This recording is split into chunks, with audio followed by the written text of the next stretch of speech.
You're watching Beyond the Headlines with Mike Matthews.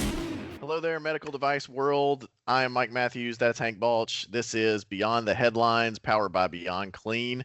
We are going to talk about all the stories that are making waves in the medical device industry. Today, we are going to be talking about a hospital in California that recently was fined by the California Department of Health for leaving an instrument inside the abdomen of a patient who is having an abdominal hysterectomy. That object, which was a 2-inch malleable ribbon retractor, was left behind inside the patient for 20 days before finally the patient made it back to an x-ray, which revealed a large foreign body in the patient. And so they obviously had to go in and pull it out. And the hospital was fined $34,000, which I'm going to be completely transparent, Hank, and say that seems like a slap on the wrist considering the pain and suffering involved. Well, yeah, so that's going to be the fine from the state, but this is before an attorney gets a hold of it on the part of the patient. So, keep that in perspective. There will be more. Now, depending on the laws in California, that could be capped in terms of pain and suffering. But here's the deal.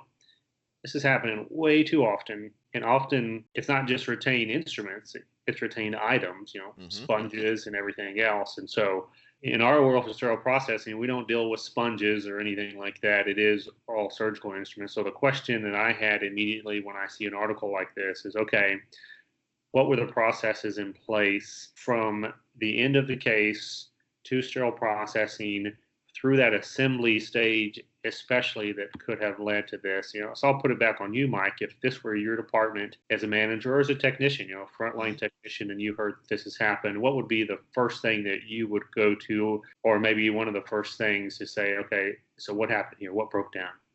Well, I go back to something I read a long time ago about when planes crash. Typically, when there's this huge tragedy, something like an airplane crashing, there's this initial gut reaction where everybody wants to say who's to blame, like who is the singular person who is to blame.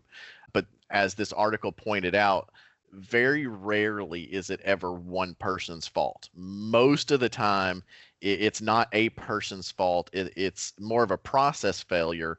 And even then, it's not a process failure. It's when a whole bunch of little mistakes all added up to one big disaster. And so that's what I would go back to on something like this, is that this is exactly when the finger pointing tends to start between the OR and SPD, right? And so they'll say, no, it's your fault. You didn't do the surgical count. Oh, no, it's your fault. You didn't notify us that something was missing when you were putting the set back together.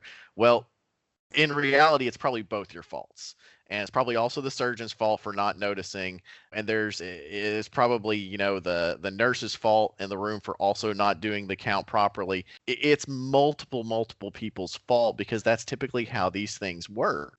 I guess to drill down even away from people, like you said, because it's often not a people issue, it's a process issue. Right. So I look back to the count sheet, and it's a funny place to start, maybe, but obviously, as it said in the article, a count was not done after the case. Well, let's go back, though, a couple more steps and say, was that count sheet even complete in terms of what was built into the sterile processing tracking system?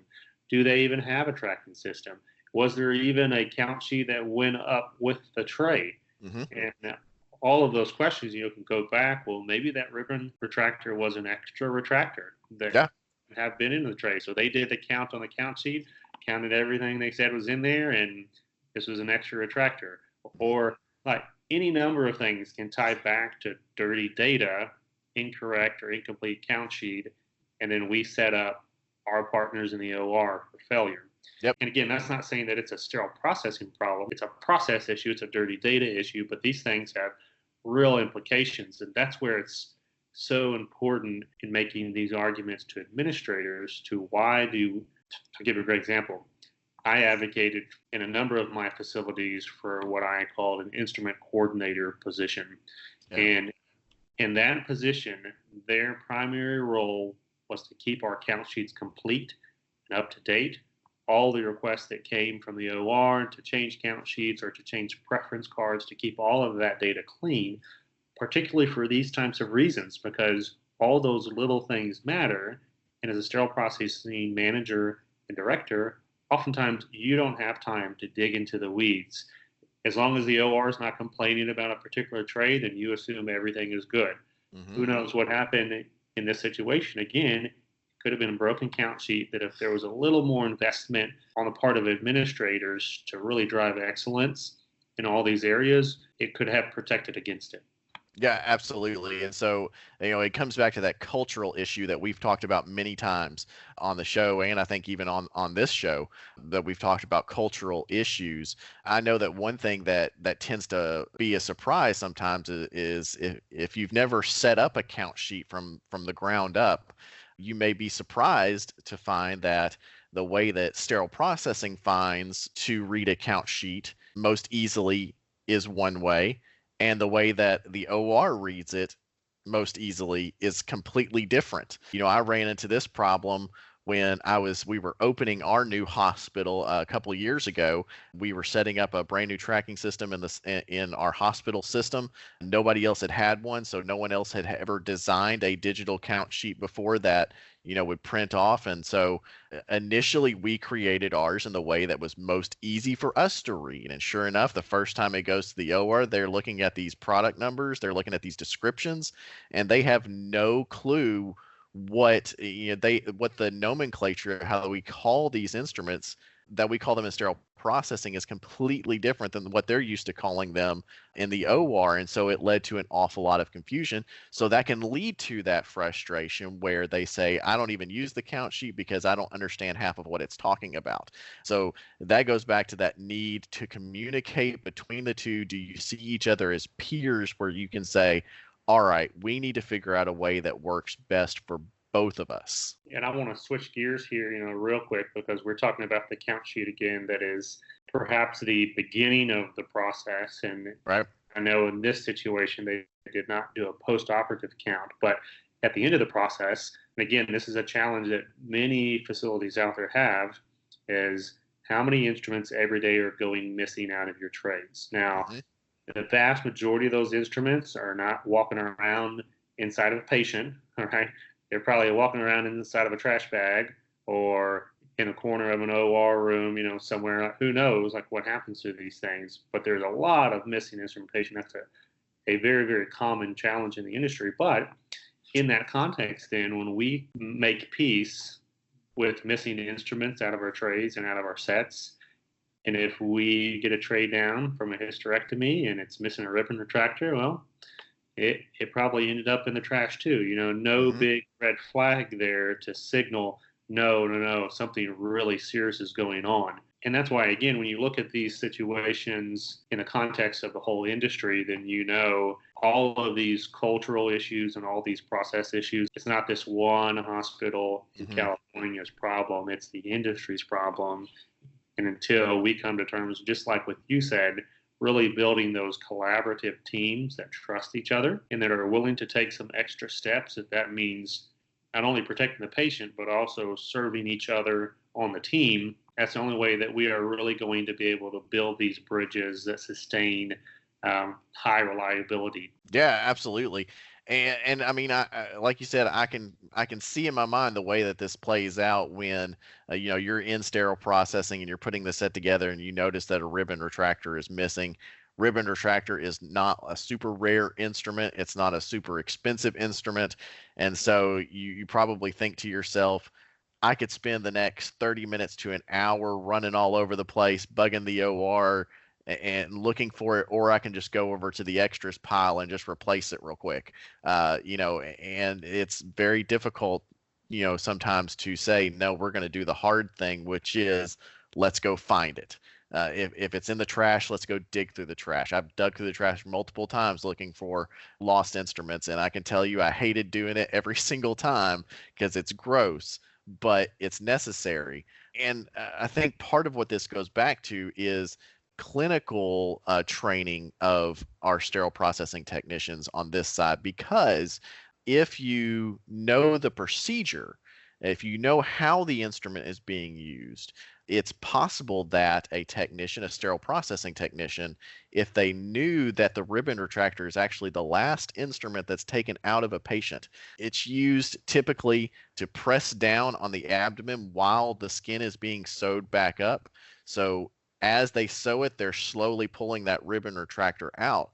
And so that would be one of those pieces of clinical knowledge that would be really helpful for technicians to know, to say, hey, this is a high risk instrument.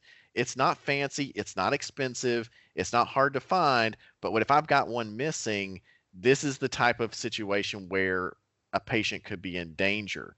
And so that elevating our own clinical knowledge on the sterile processing side really is critical to improving that OR communication and protecting patients. So, the last thing that I'll say about that topic too is this is why you really need to have your sterile processing staff during the orientation, but in an ongoing fashion up into the OR and viewing these cases, not only to watch the case, but to ask questions. Mm-hmm. Why did you do it that way? I noticed that you set that there, and just view those internal workings of the OR, just like you said, because that closes the picture. And you see beginning and the middle and the end, and that can really change how you respond to those situations, like you said. I did want to say real quick, though, this is going back to the video that we did on the single-use scopes, but there is all types of technology already on the market today that could solve issues like this. And a great one that has been on the market since the 90s in Europe is you can weigh the tray directly after the case, and it'll tell you immediately if it weighs the same after the case as it did before the case. And if not, then you know that you're missing some items coming there. Yeah, and I know at the Isham trade show, I believe 2 years ago, we were seeing some really impressive RFID technology coming out, where one particular company had sort of an instrument detector that was built into their medical waste room, so that if you throw something away and it's got that RFID tag on there, it immediately alerts you that, hey, something's in this trash that shouldn't be. So you're right, there's a lot of technology out there that can help prevent things like this from happening. So I know that a lot of administrators typically balk at the price tag associated with this, but let's think about the price tag associated with this particular event. Like you mentioned, $34,000 from the state, not a huge amount, but we've also got an almost assured medical malpractice lawsuit coming, not to mention the fact that we have a patient who had to have not planning on having one surgery, but ended up having two, plus 20 days of pain and suffering, plus antibiotics, plus all that extra recovery. Is a lot of suffering that was completely unnecessary for that patient and could have been prevented by a lot of technology that's on the market, easily available. And now you have some jokers like us talking about it. Yeah, exactly. And now it's in the news. Now it's on Beyond the Headlines. So yeah, a lot of lessons to be learned here. Again, and it's very critical when we read stories like this that it's not about pointing fingers and saying, wow, look at them, they're terrible, because the broken processes that allowed this to happen are in place at a lot of hospitals, including ones that we've been in. It's a constant effort to try and fix the things that lead to this. So always critical to take stories like these and learn what we can to make our patient care safer. Until next time, I'm Mike Matthews. That's Hank Balch. This has been Beyond the Headlines.